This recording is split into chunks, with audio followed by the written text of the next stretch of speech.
چند روزه دگل من تو سر جنگی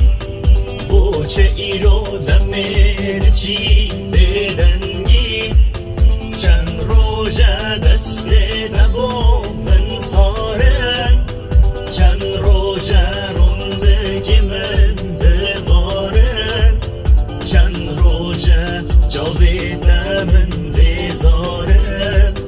چند روزه